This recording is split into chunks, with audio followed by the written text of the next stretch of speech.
항상 우리가 그 딜레마에 갇히는 순간이 있습니다. 뭐냐 하면 내가 삶을 바꾸고 싶은데 그 삶이 바뀌지 않아서 그 잠깐의 찰나에 그거를 기다리지 못해서 인내하지 못해서 우리가 다시 예전 과거로 똑같은 패턴으로 돌아가고 반복적으로 지속되는 삶을 살고 있다는 얘기죠.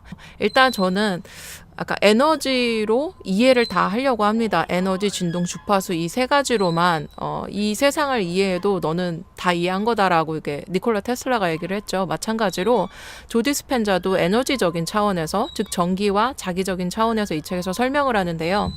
우리가 일단 모든 게 에너지고 우리 스스로조차도 에너지입니다.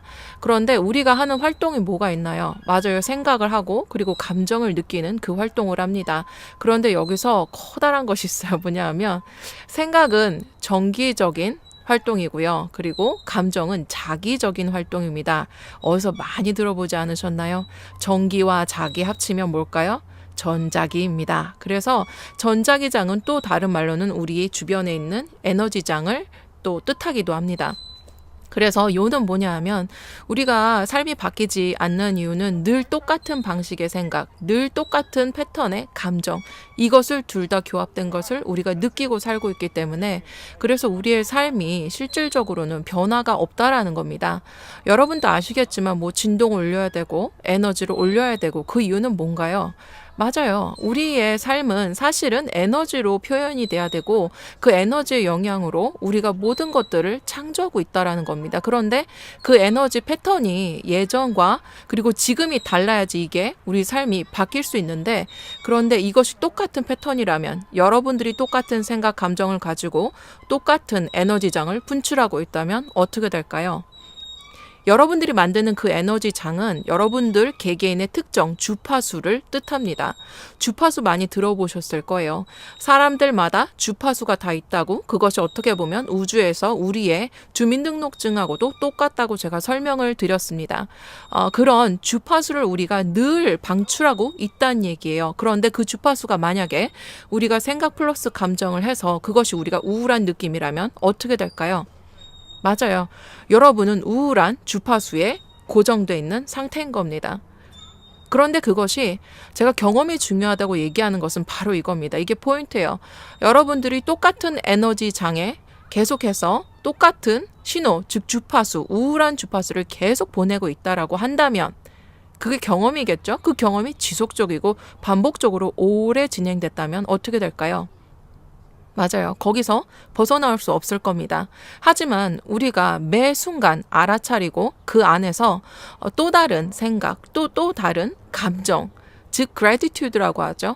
감사하는 그 모든 것에 긍정적인 어떤 마음, 생각, 감정을 가지고 그것을 내가 진심으로 느낀다면 어떻게 될까요?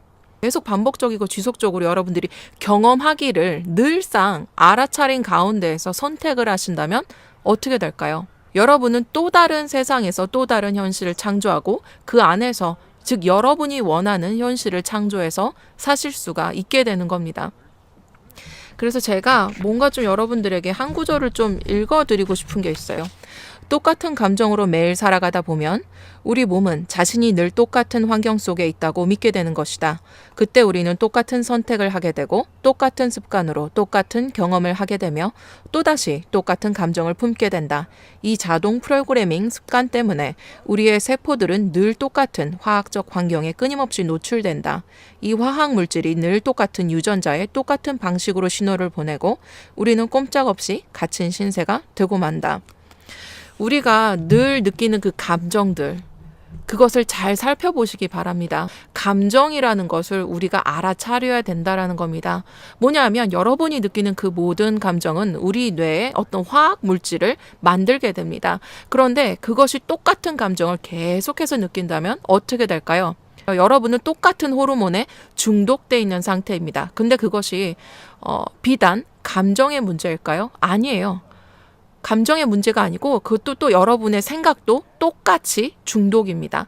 그래서 감적 생각에 중독된 상태, 그것이 바로 우리의 현실이 바뀌지 않는 그 상태입니다. 그 모든 것들 이전에 내가 정말 프로그래밍 된 어떤 삶을 살고 있다라는 것, 그것을 반드시 우리가 인식을 해야 되는 겁니다. 또 자각을 해야 되는 것입니다. 그래서 제가 늘상 좋아하는 단어 4가지 있잖아요. 프로그램. 이것에 갇혀서 내가 똑같은 삶을 반복하고 있지는 않은지 그것을 우리가 다시 한번 생각해 봤으면 해요. 그리고 그러지 않기 위해서, 그러니까 많은 분들이, 제가 어제 설문조사를 이제 실시를 했는데 그 중에 반복되는 어떤 패턴에서 내가 벗어나고 싶어서, 그런데 그것이 뭐 돈 문제가 됐든 감정 문제가 됐든 인간관계가 됐든 그 모든 것들을 바꾸는 게 일단 전자기장을 바꾸는 것이라는 것, 그리고 삶을 바꾸는 유일한 길은 내가 생각하고 느끼는 방식을 바꿔야 된다라는 겁니다.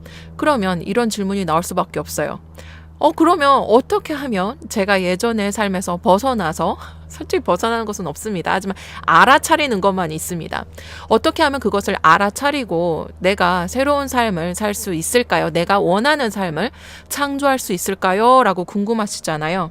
뭐냐 하면, 내가 실질적이고 현실에서 지속적인 변화를 내가 원한다라고 한다면 내가 현재의 느낌을 능가하는 무언가를 내가 생각하고 그 감정을 느껴야 된다라는 얘기입니다. 이해 가시나요? 우리의 생각과 감정이 느낌을 만들고 그 느끼는 감정 그대로 우리가 전자기장을 발산한다고 제가 말씀을 드렸어요. 이 또 다른 전자기장을 발산을 해서 내가 원하는 주파수를 맞추기 위해서는 우리가 그것을 능가하는 무언가를 해야 된다라는 겁니다. 그러기 위해서 우리가 현실에서 하고 있는 것이 무엇인지 잠깐 생각해 보십시오. 과연 나는 나의 현실을 바꾸기 위해서 내가 무엇을 하고 있었나? 우리가 현실에서 하는 것은 무엇이 있을까요? 저도 다 거쳐왔어요. 물론 저희 카페에도 진행 중인 것들이 있는데 감사일기도 하시고요. 명상도 하시고요. 자기 확언도 크게 얘기하시고요. 나는 나를 사랑해도 하시고요. 뭐 정화 노트 적기도 하시고요. 여러 가지를 하십니다. 그 모든 것들이 다 도구라는 것, 그것을 지금 알아차리셨으면 합니다. 어떤 것을 여러분이 하든 그것은 여러분이 새로운 현실을 창조하기 위해서 하고 있는 어떤 방법론이라는 겁니다. 그 도구에 중독되지 마시고 그 도구에 또 모든 에너지를 쏟지 마십시오. 혹시 제 말이 이해가 가시나요? 쉽게 풀어서 설명을 드리자면, 제가 감사일기라는 것에 대해서 말씀을 드릴게요. 감사일기를 쓰고는 있지만 그것이 제가 봤을 때 저는 분명히 그 언어라고 하는 것이지만 그분의 어떤 감사일기를 읽을 때는 그분의 에너지, 진동 상태, 그 상태를 저는 그대로 느낍니다.